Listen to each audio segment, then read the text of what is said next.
have been open about my mental health struggles from the very beginning of my artist career. Sometimes when I felt like my skills are not up to speed with what I want to achieve, it was very frustrating. Every 20 seconds of the track had to be different, genre to genre, style to style, building a whole community around me somewhere where I'm basically an alien is a nice feeling. Jonathan Davis, I'm waiting for you. I'm Danni Baker here with Moshly, and today I'm here with N0TRIXX. How are you? Hi, nice to see you. Thank you for having me. I'm good, thank you. Of course. 2026 is starting off huge for you. Of course, we're right here. The Pier Hut where you're playing tonight is literally over there. And this is your first ever UK tour. How are you feeling? Amazing, full of energy. Third week, I'm trying not to die. But overall, it's been absolutely incredible. Genuinely, I wouldn't have expected such a great reception on first ever debut headline gig. It's amazing. We've filled out rooms. We've had lots of engagement. The people have been really actively participating in the gig. So yeah, I couldn't have wished for more. Amazing. Yeah, I was going to say we're about halfway through in terms of the shows. How has it been so far? Absolutely incredible. Like genuinely way above anything I could have ever expected. So thank you to everyone who's been part of this so far. Have you got any like highlights or kind of standout stories, whether that's on or off stage? Well, I've had 2 new songs added to my set list that I have never performed before. The album that I dropped, I performed the new songs from time to time, but there were 2 new ones that I never performed before, and it's been a massive delight to see people so engaged in those songs. One of them has everyone jumping up together, and I've been able to genuinely make everyone sit down on the floor and jump up without anyone even complaining. I think that's class. Oh, amazing. Yeah. And you've kind of touched on my next point really nicely. Of course, your latest album dropped literally 2 weeks ago. How is it feeling playing those brand new songs live? Incredible.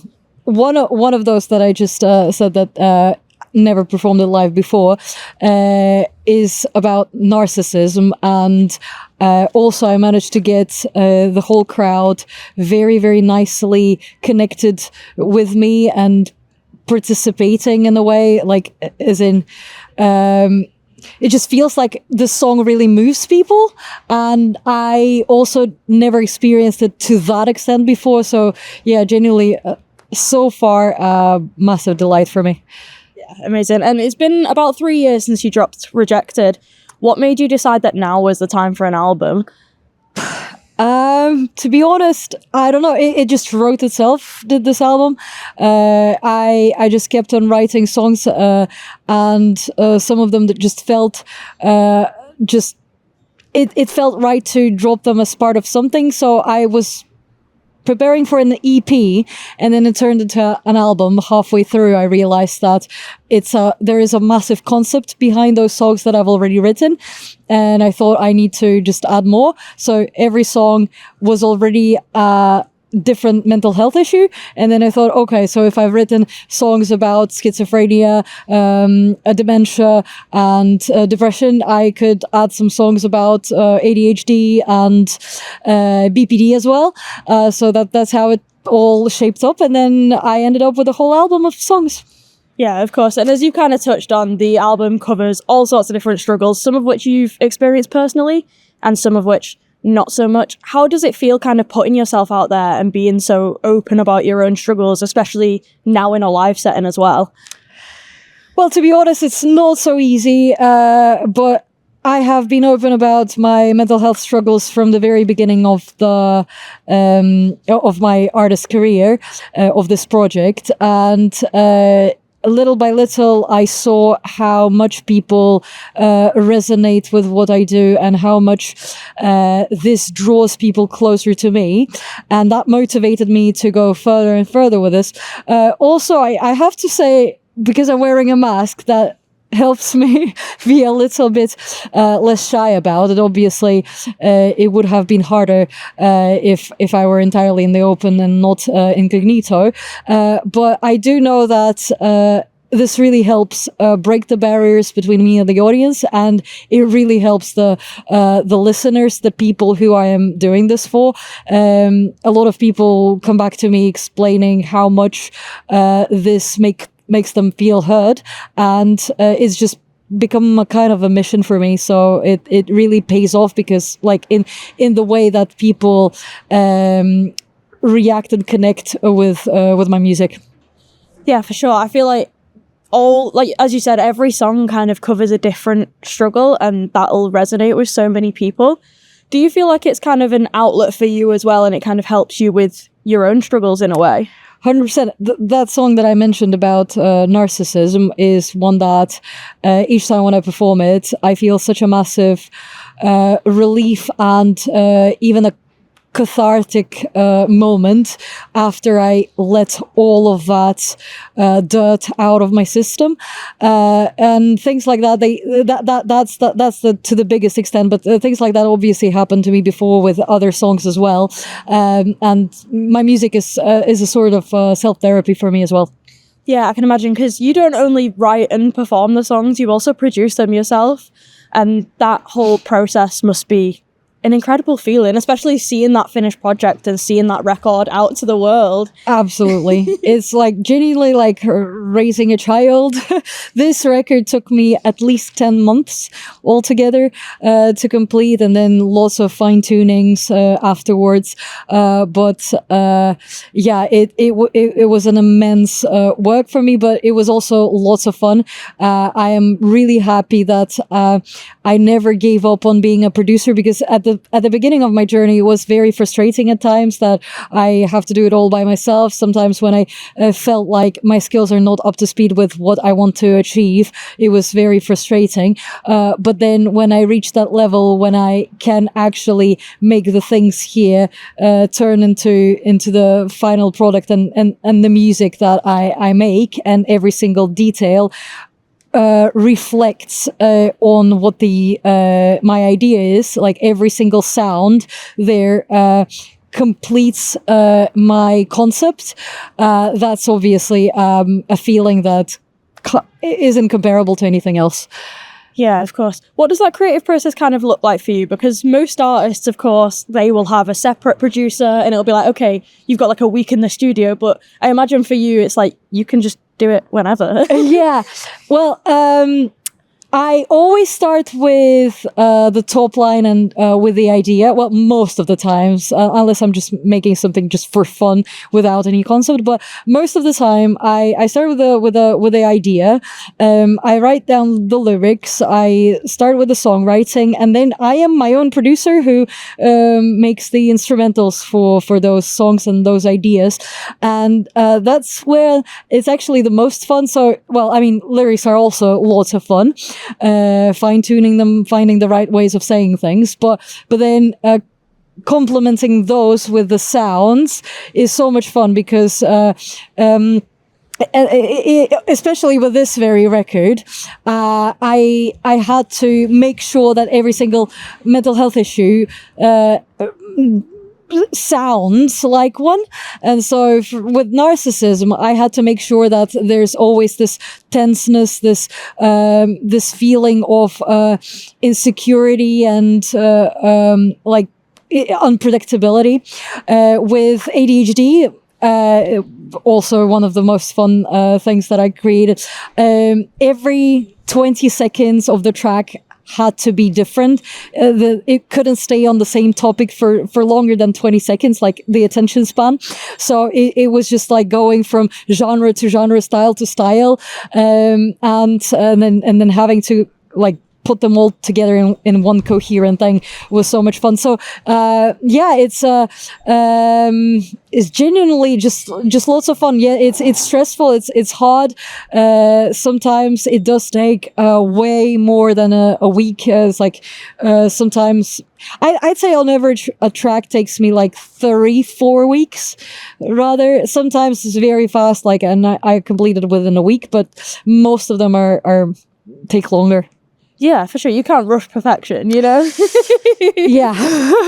And you cover some struggles that, as I said, you've not necessarily had a personal experience with. And I feel like you've got to tread a bit more carefully with those ones, and you want to convey it in a certain way and bring awareness. And how do you kind of go about that, and where do you get that inspiration? Some of them really made me anxious. For instance, there's this track about autism called Spectrum on the record.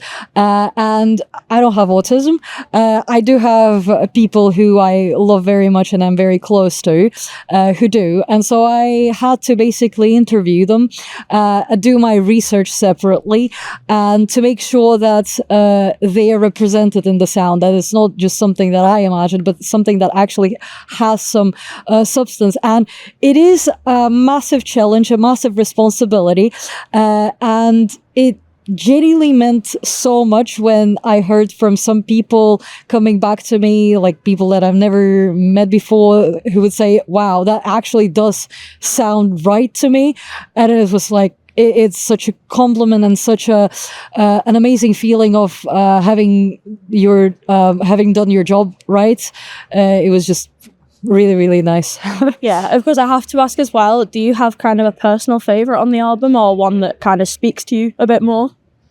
Well, Narc, I keep referring to that one, but just ever since I started performing it, ever since it gave me this feeling of catharsis, that because I am a narcissism survivor. I've been through 30 plus years of narcissistic abuse, and that the consequences of that still stay with me to this day. And it took so much therapy to detangle that, and then being able to put the final full stop on it, and letting it go, and making sure that this doesn't bother me again, even though it will do. But it was such a freeing moment for me to just to say things that I always wanted to say finally, and spit them out and let them out. It's just, it really helped me so much with helping myself. Yeah, of course. And now you get to hear people kind of singing the words back to you and feeling it in an actual live room and live setting. And tonight is one of your closer shows to your home now, as well as you're northern based, I believe, as well. Yeah. So how does that feel, being able to play shows up and down the country, but also so close to where your home is now? It's amazing. It's truly amazing knowing that there are people out there who want to see me again and again, because this is my 7th or 8th show here in Manchester, and seeing the same faces again, knowing that those people want to see me, because I'm essentially a newcomer here. I wasn't here before, and building a whole community around me somewhere where I'm basically an alien is a nice feeling. So yeah, I'm really looking forward to tonight. Yeah, it's going to be an incredible show, and you've got some amazing support bands on there as well. It's going to be really, really exciting. And not just in a live setting, you've been shown so much love online as well. How does it feel to kind of see your name in like Kerrang and Metal Hammer and all these huge publications now, and being shown so much love? Funnily, I don't take anything for granted. I genuinely really appreciate all the love and support that I have been given. But honestly, I'd say that receiving just one message from a fan saying that the stuff that they have gone through before, and now they are feeling so connected to my music like never before. They have been really happy to hear something like this in audio form.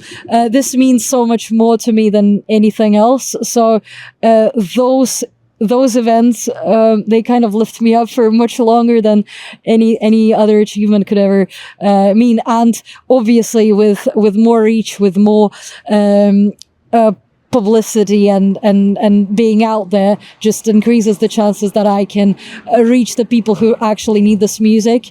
So this is definitely a blessing, and I'm obviously very happy about it. Yeah, it definitely feels like this is just the beginning for you, and you're going to be on to much bigger things soon as well.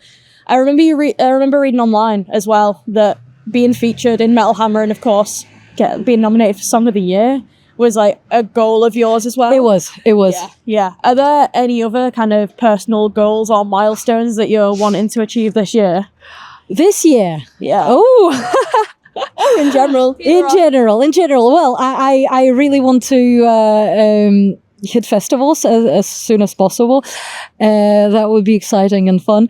But other than that, well, collabs with my heroes would also be amazing. Jonathan Davis, I'm waiting for you. We'll make it happen. Yes, please. I know he's watching this. Yeah, we can only hope. I think I'd die if that was the case. Oh my god, don't. And just to start to wrap this up a little bit now as well, I have to add, it feels like you've done it all this year already and we're 3 months in, but what is in store for N0TRIXX? What is coming next? What are the plans? Anything you can tell us? Well, that's the thing. I have just been confirmed some really cool things, but I can't announce them yet. But there are things coming. Really, that's so exciting to hear. Well, thank you so much for being here with me. It's been great getting to chat to you. Likewise, thank you. And this has been Moshly with N0TRIXX.